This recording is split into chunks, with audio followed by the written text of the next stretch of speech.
So guys, you need to be thankful for people like Tommy and not, oh my goodness, but look, oh my goodness, he went into the US on a fake passport. You see, we can't listen to anything he says ever. Stop embarrassing yourselves. He's a risk taker. That's what they do. And that's why he's willing to fight to the death for your country. And you morons keep attacking him because you've been programmed like bots. Just say this about Tommy whenever it comes up, and then no one will stop you from being. No one will stop your daughters from being gang raped. Freaking idiots, man. Tommy, the first to fight the grape gangs. Yeah, because guess what? Everyone else was too scared of being called a racist. Your judges, too scared. They've got too much to lose. Oh no, we can't be called a name. Prosecutors, too scared to prosecute. Why? We don't want to be called a name. Social workers, police officials, no one was willing to stand up or even talk about the rape gangs. Journalists, and then one guy from Luton. Oh, but he's a football hooligan. I mean, he was willing to lay it all on the line to show what actually happened, no matter what it cost. He was willing to pursue it and fight for it. That's what you need. You need someone who is willing to fight. And Tommy's willing to fight. And, just think about this. This guy who's, actually been willing for 2 decades now, almost, to lay down his life to try and save his country, to try and rescue little girls and so on. And what do they do? First time you mention him, oh my goodness, he's a football hooligan because the newspaper told me. Guardian, save me. Freaking idiots. No wonder you guys are crumbling. Do you think, Charlie? What's that? Did you see what Keir Starmer posted on X about Charlie Kirk? Just insanity. Oh, yeah. Yeah, I responded to that. He's like, oh, yes, this political violence had no place anywhere, and this is a shameful day, a dark day. And it's like, you would have locked him up in 2 seconds. In fact, I'd be surprised if you guys let him in the country after he goes over there and says something. Yeah. But he yeah. verbatim was saying we must all be free to debate openly and freely without fear. And it's like, what a joke. Yeah, that's what you have. I mean, it's basically the Labor Party, especially Keir Starmer. They're looking at their approval numbers and so on, and they're realizing, oh my goodness, the next time we get anywhere close to an election, we are about to get crushed. So let's keep saying the opposite of everything we've been doing. They seem genuinely affected by this. Like, what are we a part of right now? That these are the guys that are supposedly on my side. They seem evil. I just did a video just of going through a bunch of the leftists that got fired because of what they've been posting and just celebrating the assassination and all that. And at the end, as wrap up, that was one of the things. It's like, okay, they need to realize whose side they are on. And I played the older clip that was from a comedy. It was Germans talking to each other during World War II. And one of the guys points out, says, you see, we got skulls on everything. Heinz, are we the bad guys? And that's kind of where they're at. Yeah. Are we the bad guys? We're the ones shutting down people just wanting to have dialogues. Where'd you say that was from? I forget what movie that was from. I just remember that old phrase. Anyone remember where that's from? That would be funny to put it in a clip. You could just make a little clip with Charlie Kirk, and then a little clip with Sneeko, and then that clip that you were talking about. Yeah, it's on YouTube. I found it pretty easily just by... Oh, they're calling it Are We the Baddies? Okay, so a lot of people Are We the Baddies is a clip. A lot of people are familiar with what you're talking about. We're not going to watch it here, but I want to make a note of it because I'll check it out. Are We the Baddies? Yeah, it fit Eric's video that he just released really well because it was everybody freaking out. And then it's like, wait a second. Yeah.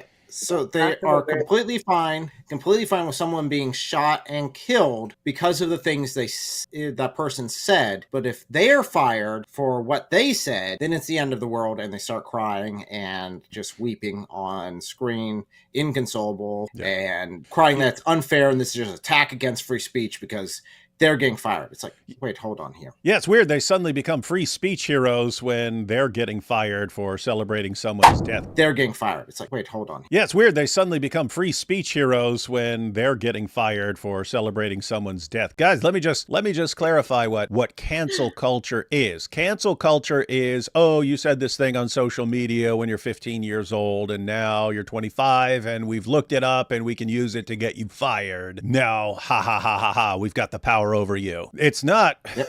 because keep in mind, like, I think, in my mind, like, oh yeah, it's kind of messed up to take what someone's saying on social media and then get them fired for it. But what are these guys getting fired for? They're getting fired for saying, yeah, it's great to kill someone you disagree with, and it's great, you got to kill these people, you got to shoot them, you got to murder them, and so on. It's like, oh, that kind of does make sense that your employer should know about that. If you think it's okay to kill people, yeah, I wouldn't want someone like that working for me. I don't care. If I was managing a McDonald's and I had an employee whose only job is to, cook fries or something like that, and I found out this guy believes in murdering people he disagrees with, I don't want you making the fries here, man. I do not want you making the fries here, because I don't trust you. You might show up and massacre someone over a disagreement. Yeah. Yeah, it's from every walk of life. Many of them were teachers that were fired over this. Many of even some of the people that were, I forget, it was like, I forget what the store was, but it was one of the managers at the store. It's like it's not Staples, but it's similar to Staples. Oh, Office Max. Office Max or Office Depot. I think it's Office. Yeah, it's one of the Office ones. Office Depot or Office Max. Yeah, that one. And they came in to get the flyers, and they ordered the flyers and said, you can't do propaganda. We're not doing propaganda. It's like, it's just a picture of him. Yeah, for a vigil. It was for a vigil. Yeah, that was screwed up. They want to have a vigil, and they're like, we're not printing that propaganda here. Anyway, that person got fired. She got fired, yep. Rightly. Couple more, and then we're going to jump into a video. This is someone responding to the, but Tommy's a football hooligan, soccer hooligan. I found Tommy through Avi Yemeni, Jewish Yemenite YouTuber. Was crazy to hear Tommy is a Nazi when his best friend was a brown Jew and boss was Ezra Levine. Yeah, that is weird. That is weird. And guess what? You look at the people around Tommy. It's clearly not about race, guys. It's clearly not about race. It's about bad, dangerous ideas. That's the dividing line. You guys have some very bad, self-destructive and others destructive ideas that are destroying society, and we're against that. And guess what? You could be the whitest white person on the planet and be massively evil and destructive, as we just saw with Charlie Kirk being murdered. Who was that? Whitest white Mormon you've ever seen in your life. Gunned him down. Not about race, guys. About good ideas and bad ideas. Ideas that build up and ideas that destroy. Are they just not? I mean, seriously, if they're going to lie about the numbers so badly, then, yeah, no. At least they cut the footage eventually, right? They won't just keep going. It gets worse. They just want to keep showing after they lied to everyone, right? Look, I mean, look at this. They're still going. You can't see that. There's a shadow there, but that's all packed too. And then all those trees. And then you're still going out there. And look at that. And then look. And then they're coming from all different directions there. Look at that. Yeah, guys, what does everyone else think? Because that looks like about at least 20 packed football stadiums full of people that we've seen there. Slightly more than a football show. Just yeah, slightly. I mean, that right there, just what you see on this screen right now, is because, again, a football stadium, a packed football stadium is still a ton of empty space because you have a giant field in the middle. That already looks like significantly more people. But again, let's just scroll back and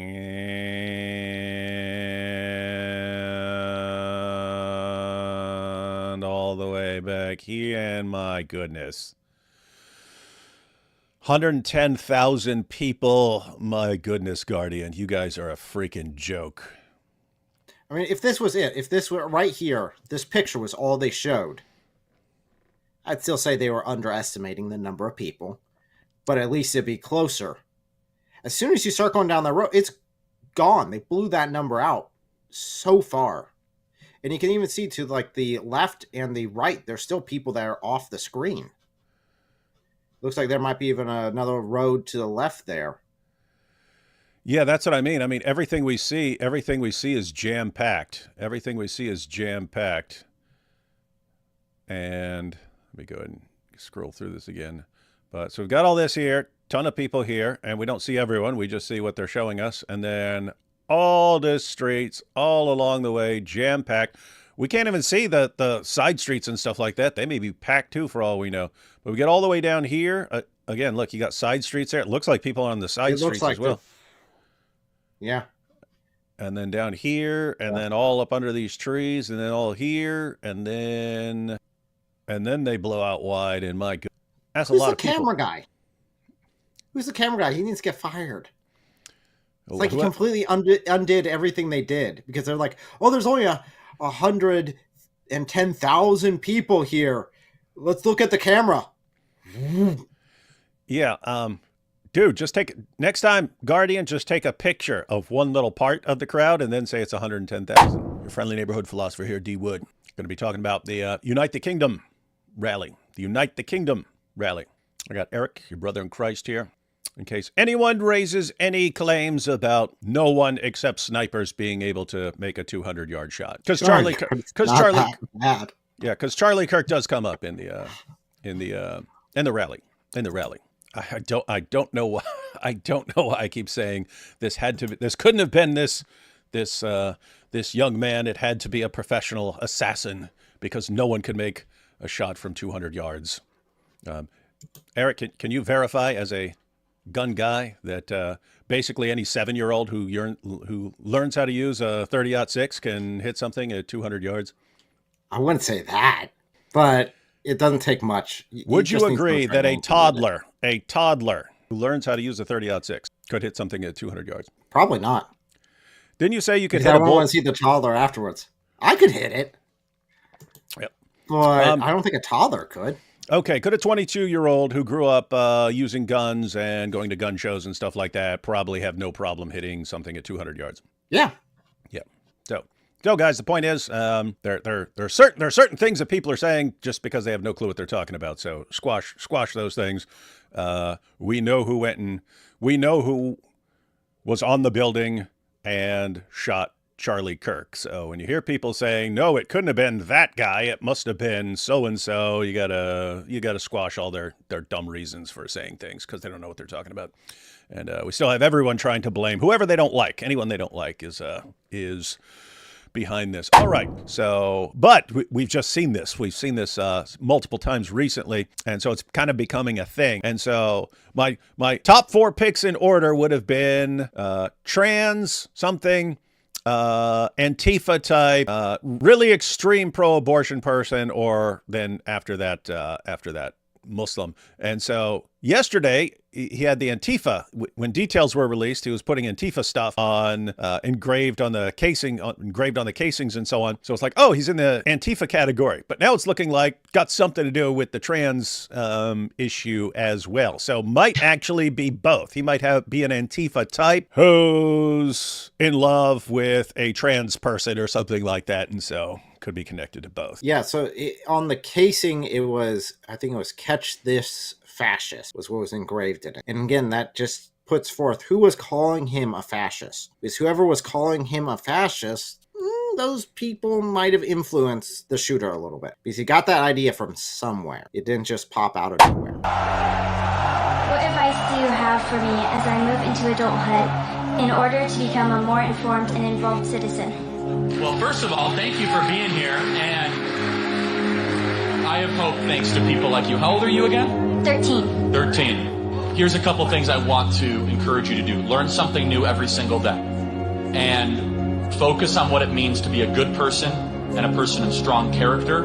Aristotle said that courage is the ultimate virtue. Without it, there are no other virtues. If people aren't courageous, you don't have honesty, you don't have justice, you don't have beauty, you don't have wonder. And so at age 13, I want you to commit yourself to a life of courage. Courage is doing the right thing when you don't know how it's going to work out. Courage is committing yourself to the correct course of action, regardless of the cost associated to it. Every human being, I believe, is made in the image of the divine, is sacred, is unique. And if we get away from this principle as we have, we not only have moral degradation, we not only have the collapsing society around us, but it's bad for that being itself. That being itself is unique. That being has rights. And who are we to say, just because we're older, that we get to murder it? Thank you.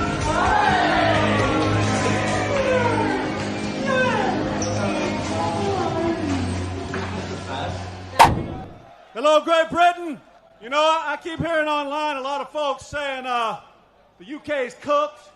I'm leaving the UK. The UK's done. But I'm looking at an army of 1 million people. So I got to say bullshit to that. Britain's. Hey, anyone know who this guy is? Nope. Yeah, I don't know who this is either. Let me see. He's got an American flag. Yeah, and he's American. Sounds American.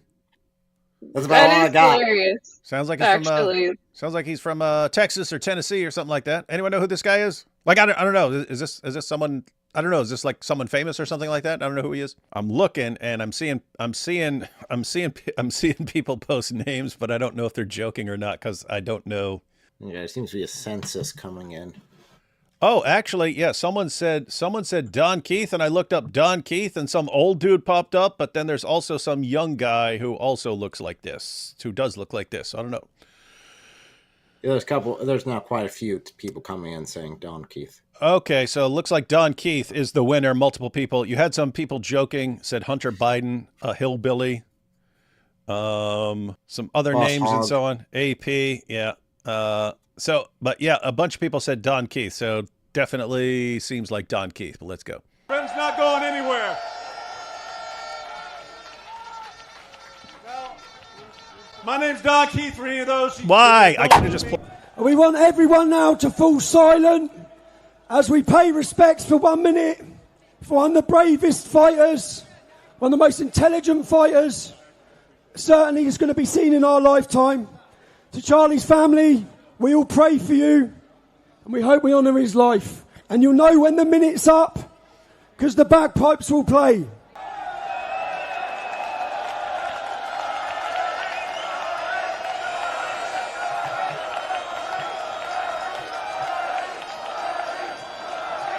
Bear in mind, this is a context in which they get in trouble for praying quietly, typically, in the UK, like time and time again.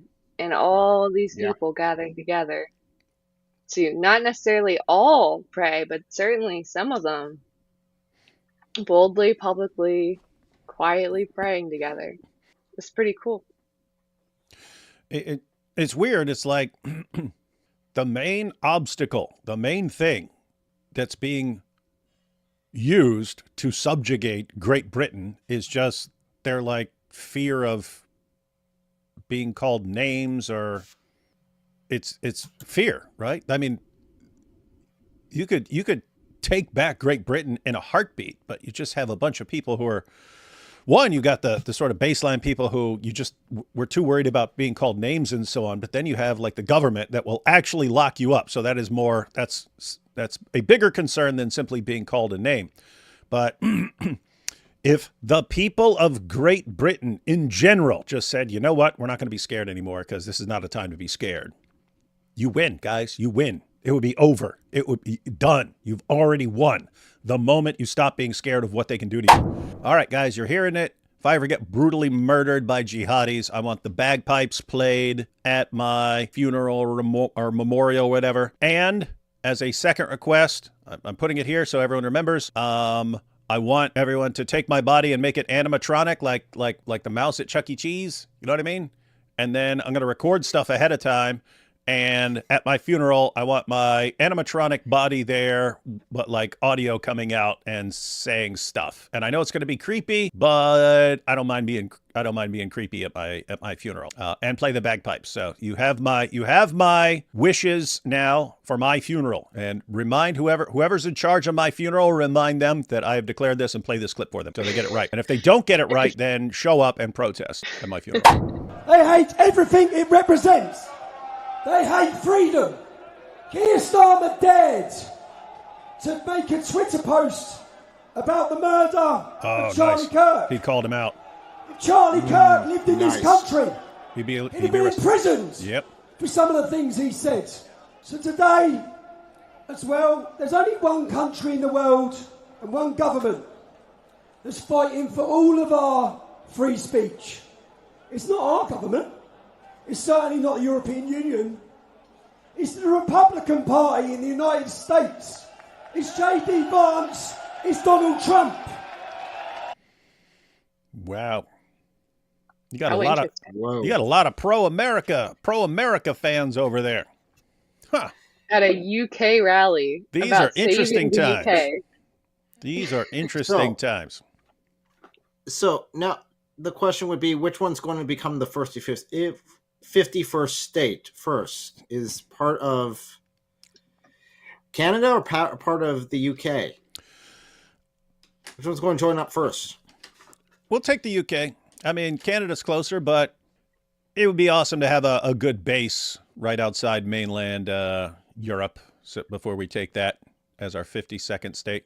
Or maybe we'll go Great Britain, then Canada, then the rest of Europe. What's funny is there are Wouldn't that people, be- anytime you say anything like that, there are people who flip out, no, oh my goodness, let's vote in a new leader who will stop them from taking over. You guys understand, we're joking, right? Anyway. Well, That would be though if you weren't joking. Like if No, the U.S. left Britain and then took Britain back as part of the U.S. oh, it'd be hilarious. I would love that. That would just be so much irony. It's like, oh yeah, we rebelled, we got our independence, we became better, and now you're one of us. You're now one of our little states. Come here. you know what we should do? Tie like a big rope around Great Britain and then attach it to a boat and then have the boat like haul it over here and have it like right off the coast. So we're way closer. We're way closer, and that way we can exercise better control. No, we're not trying to be mean now, That would be everyone. very convenient. You may notice this t-shirt that I'm wearing is great British author George Orwell. What would Orwell think? I think that's generally a good way to look at these things. He would want freedom of speech. He would want the people to know what's real. He'd want the people to fight against government oppression and fight for the truth and fight for the future of Britain.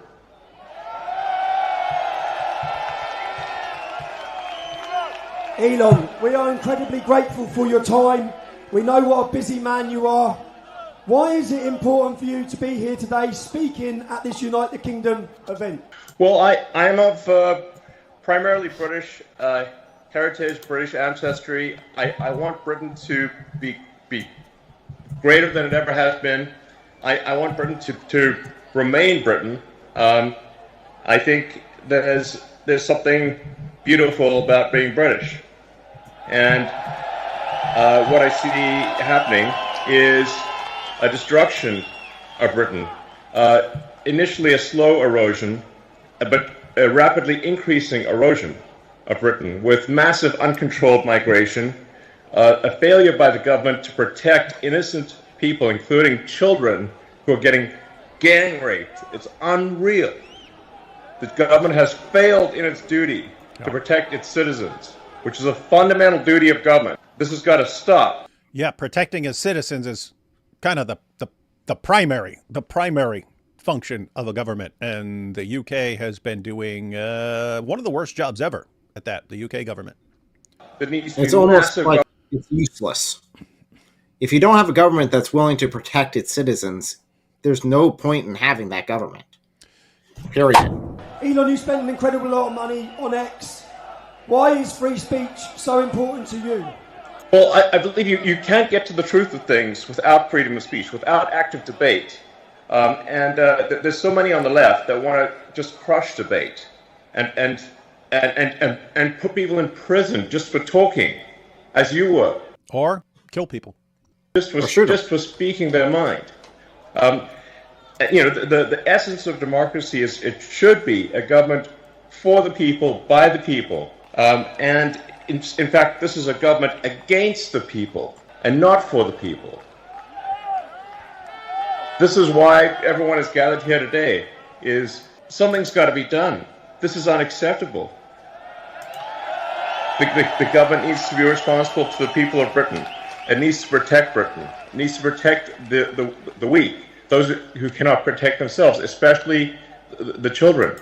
And when I read about some of the horrific stories and how the government did nothing and tried to hide it, they try to hide these horrific crimes. And then you see how much violence there's on the left, with our friend Charlie Cook getting murdered in cold blood this week, and people on the left celebrating it openly. The left is the party of murder and celebrating murder.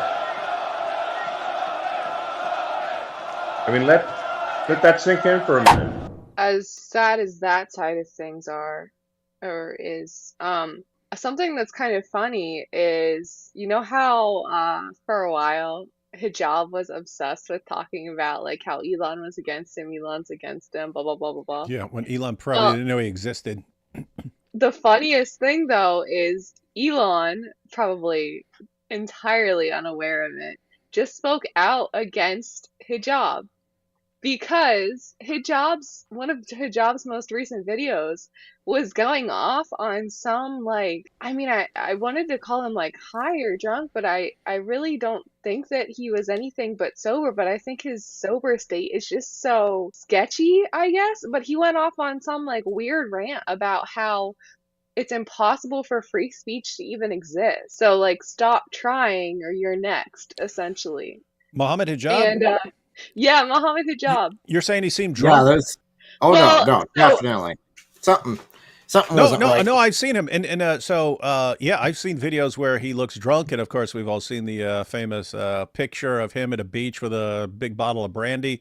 But I've also seen him look where he's like seems stoned out of his mind on something. Like he was just like laughing hysterically at stuff that just wasn't that funny. And his voice was slurred and stuff like that. So yeah, Hijab seems to like his brandy, seems to like smoking the reefer, and probably doing some other stuff. And this is all aside from the issue of like his hotel wives and stuff.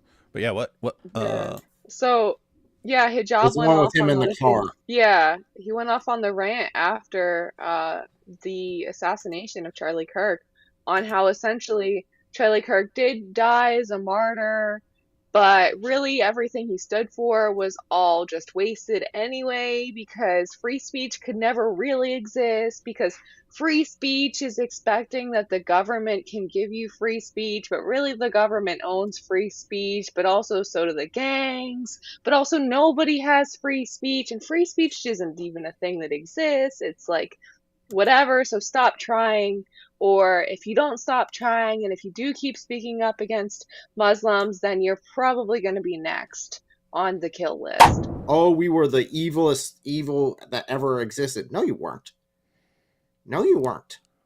And if you take an honest examination of history, that's not the case at all. Where they are evil, they would be the bright light. The UK and the US both would be bright lights in human history.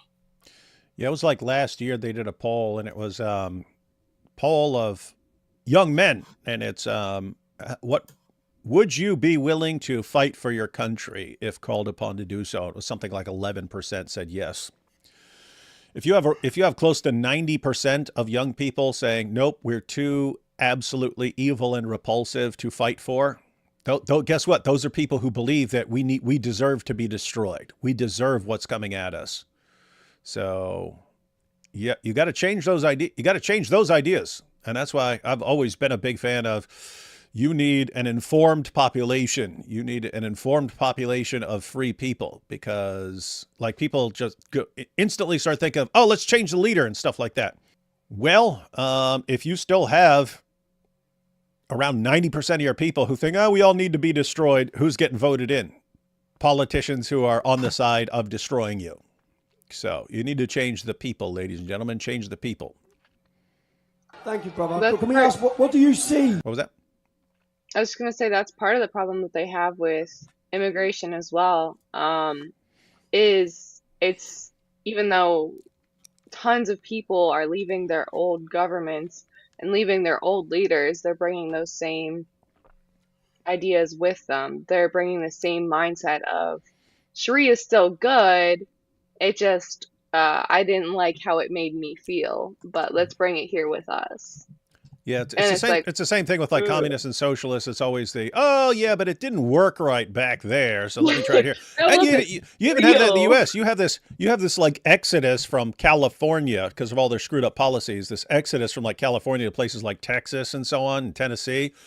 But then the people who move want the same policies as in California. It's like, oh, but they'll work here. It's like, what? No. This has failed every time it's ever been implemented, but let me try and tear down everything and implement it here because it has a 0% track record of working. Bunch of idiots, man. But it's never really been tried.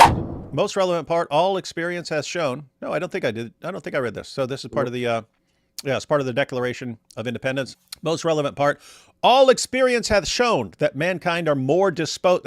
Matter of fact, that's perfect. That's the perfect part. as far as explaining what's going on. People would rather suffer whatever people get used to it. You can get used to almost anything. Mhm. And if you get used to it, then you're more inclined to stick with whatever you're used to than to sort of step out into the unknown and like, okay, we're going to fight and change things, and it's going to be difficult, and it's going to be unknown, and we're going to lack certainty. At least with the status quo, we know what we've got. If we're going to tear something down, then it's going to be all this new stuff, and that's actually worse. Anyway, all experience hath shown that mankind are more disposed to suffer, while evils are sufferable, than to right themselves by abolishing the forms to which they are accustomed. I'm sorry, some people couldn't hear because there's too many of us. We need to be in Hyde Park. Did you catch that? He pointed out there was an issue. Apparently there were complaints. A lot of people couldn't hear. In other words, you saw how many people were there. How are all these people hearing? Like, you can't have, I mean, I guess you could, but it would be very difficult to have speakers set up for, like, you know, road after road after block after block after block after block that people can hear. So I guess if you weren't close enough to hear everything, then people were like, hey, you had hours of speeches and we couldn't hear. So he's saying you're going to need a different location if you actually want it to work. We need to make this the biggest concert, the Unite the Kingdom concert. What an amazing day. Thank you for every one of you who travelled there. Thank you for your behaviour. Thank you for your support, every one of you. We've made London the battleground. We didn't get to finish it. We didn't get to give our closing speeches. We didn't get to tell you our vision of how we can change this country, but we're going to. We're going to do it again. Unite the Kingdom, unite the West. It's a cry for help. We want world leaders. We want them coming from all over the globe. London has been chosen. You, the British public, have made that happen. If you attended, did you have a good day? Do you want to do it again? Okay, we've just broke every record on the amount of people who have ever protested, on probably live viewers on X, all over the board. So I'm tired, a long week, but every one of you helped us make history today. The fight's not over, it's just starting. That's the reality, yeah? We need all of you to get involved, everyone. We've all got a role to play. Don't talk about change, be the change. That's the reality, yeah? That's what we need. Thank you to Elon Musk, man. What a moment. What a moment. I got 20 minutes out of Elon Musk's time. He gave that time to you, the British public. He spoke up for us. He's continued to fight for us for free speech, as have Donald Trump, as have JD Vance. So when you voted, if you're in the United States, when you voted to save America, it wasn't a vote to save America, okay? Everything you've seen today would never have happened without your vote. It's a vote to save the West. The fight back is on. We are fighting back. That's not the same thing as, yeah, it's awesome that Charlie Kirk just got assassinated because I believe that anyone who disagrees with me on these issues has to be brutally murdered. That's not that you're not talking about the same thing. Now you're talking about someone who approves of murdering people. That's not, oh, I made a joke or something like that and I need to be canceled for it. That's, you believe in murdering people. It's like if you saw someone's, let's suppose someone works at a school and you see the person's messages and it's like, I'm really attracted to children and I want to like manipulate them so I can make them, you know, my little sex pawns and so on. It's like, that's not cancel culture to say you should not be around kids. You need to be fired from a job where you work around kids. You need to be gotten out of there. So there are certain ideas. This is not cancel culture. This is, if you have certain ideas, then people you work for and people you're around need to be aware of those, because these are dangerous. These are seriously dangerous ideas. And I don't mean what lots of people think of as dangerous ideas, meaning anything they disagree with. I mean actual, like, people are going to get killed over your bad ideas. And so it's quite relevant. I would say it's quite relevant. So this isn't about simply rejecting God's morality. This is about you being a danger to people and society. And people need to know it's not acceptable, period. Also illegal. Like, calling for violence is not protected by free speech. And a lot of these people weren't just celebrating an assassination that already happened, but they were also calling for others to be assassinated as well in a lot of these cases, which, yeah, super illegal.